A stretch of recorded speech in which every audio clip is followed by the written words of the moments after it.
What if I told you that there is a much simpler way that you can boost your productivity at university? It's not by using the Pomodoro method or time blocking, deep focus sessions, or any other supposed productivity hack.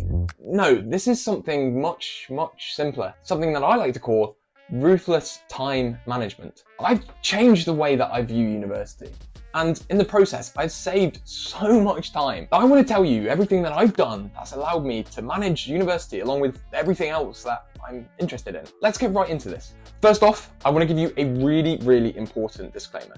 Let's take a look at this scale. So there are people here at university that just love to learn, which is fine, I do too. And there's also people here that are pretty much exclusively here just to get a top grade and move on. So we can say that these two people are kind of two extremes of the spectrum. What I want you to do is take a look at this scale and see where you stand. And if you're anywhere behind this line, I'll be honest, this video is not for you. You know, if you want to continue being at university just for the studying alone, and feel free to click off. So for all of you that are still here, the first thing that we want to do is we want to narrow the scope of university. How do we do this? Well, I had a seminar leader that put everything really succinctly a while ago. And he said that there's three kind of ways that university can give you work. Well, first off, we have lectures. That's one of the ways that our time can be taken up by university. We also have seminars, and then we also have essays or exams. So we have three different ways that university can take up our time. And whilst I do study a humanities degree, I think there's so much similarity and relevance with this method, regardless of if you're studying a humanity or a STEM subject. Looking at this diagram, this is how we're going to be ruthless with our time. And in order to cut down the amount of university work that we have by up to 70%, we have to be ruthless. We have to look at this and see what we can change and how we can do it now. So this video is kind of split up into the three different sections of this diagram: lectures, seminars, essays, and exams, and looking at how we can save time in all of those different areas. So the first thing that I want to look at is lectures. And basically we all know that lectures kind of give a big, broad overview or introduction to a topic. And as a result of this, I'm going to go out on a limb and say that they're a little bit of a waste of time. Look, especially in this day and age, post-COVID, and kind of in this era of AI, it feels like so many things are changing in all aspects of our life. But university isn't really one of those things that has kept up with this change. And as a result of this, I don't think that lectures are actually that valuable in terms of the amount of time that you put into it, going to and from the class, actually being there in person, putting in the hours listening. So I think it's one of the first things that you should look at changing. Look, I study liberal arts, and this basically means that I have a pretty good broad overview of different subjects, at least humanities, and how the lectures work. And I genuinely think that most of the lectures, regardless of what subjects you do, actually operate under a similar way. What I do think though is that you should always go to the first lecture of your new module or course and see what the vibe's like. Make up your mind about if the lecture's going to be useful, because there is a little bit of variation in like the complexity of subjects. So with lectures, we have two options to boost our productivity. The first is we just don't go. You can just boycott them. I mean, look, in this day and age, if we want a broad overview of a topic, there's so many reputable YouTube channels out there that offer like 10 or 20-minute videos on the topic in a better and oftentimes actually more digestible way than lectures are presented.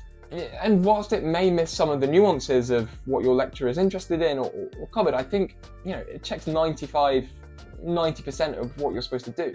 And look, if you don't want to do that, that's completely fine, but you also have the option of watching the lectures online. So a great way of maximizing your productivity is just to put a time in your calendar, I don't know, like a 2 or 3 hour stint where you're going to catch up on all of these lectures. And I mean, there's loads of benefits of doing this. You can watch the lectures on 2 times speed, you can skip forward, you can skip back, like it's just better, right?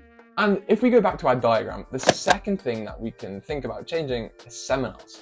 What I'll say about seminars is, at least in my experience, they've been the most essential thing to prioritize, just because they tend to look into that nuance, right? They tend to skip over this broad explanation that the lectures are there for. And whilst they're still pretty essential to attend, I think there's so many ways you can still save time. And this primarily comes when we're looking at the preparation you have to do before you go to your seminar. And I think there's 3 main ways we can save time reading. And the first option is not doing the reading. This isn't something that I recommend, but if it's every now and then, and the option is going to the seminar not having done the reading, or not going to the seminar at all, obviously it's going to be way more worthwhile going to the seminar and just trying to pick up ideas from your classmates, from your peers. The second thing that you can do as well is you can share some of these readings around with your friends. Look, you've got to remember that university is not a zero-sum game. And that basically means that it's not like high school. You don't need to be secretive with your information or your essay plans or your ideas.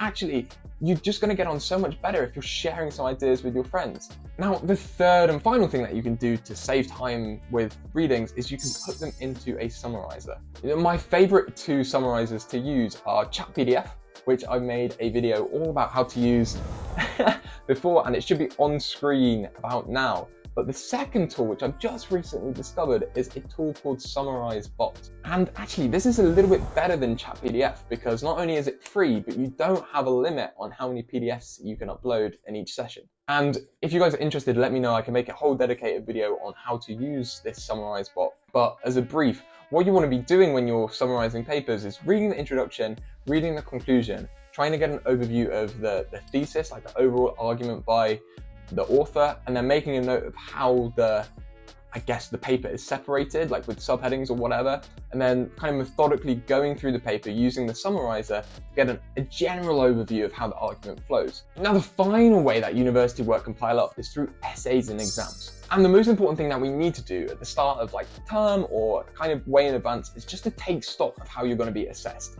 just to have an idea of the end goal. And in order to save the most time, you need a clear line of sight to that end goal so that you can cut down time spent on useless tasks and just focus all of your time and energy onto the tasks that are actually going to help you with the essay or with the exam. And for me, and I'm sure a lot of you too, there are two main ways that I'm assessed at university. And the first one is coursework essays. Now, to save time with this, going into my module, I want to have a rough idea of the kind of questions that I might be asked. So this is a really easy case of just looking through some of the past exam questions that have been set and having a rough idea of what I might be interested in this topic. And then as a result of this, throughout this kind of whole 10-week term, I'm going to engage more with some readings, more with some material than others, because I kind of know what I want to be writing about. The thing is, it doesn't make any sense to spend ages reading through a whole text if you're not going to write about it in your essay. And the second way that you can be assessed is through in-person exams. Look, there are loads of studying videos on YouTube that show you how to revise effectively, so I'm not going to bore you with the details. But basically, what you need to know is that you want to be leveraging active recall and spaced repetition. If you do want a dedicated video on how to use these techniques and how to revise for exams in general, please do let me know. But again, this just comes back down to that first point. You want to narrow your scope of what your goal is, and then just work towards that. So yeah, for me, being productive at university is pretty easy because it's just about being ruthless with your time. And remember, not everything at university is essential. So the sooner and quicker you implement some of the strategies I've talked about, the faster you're just going to be boosting your productivity and having loads more time to concentrate on what you really enjoy doing. If you found this video useful, then you're probably the type of person that really values their time and wants to aim high, but also be productive. So I think that you'll find this video really helpful, where I talk all about how I use ChatGPT to help me pre-mark my work and ensure that I'm getting first-class essays. So feel free to check that out. Thank you guys so much for watching, and I'll see you all later.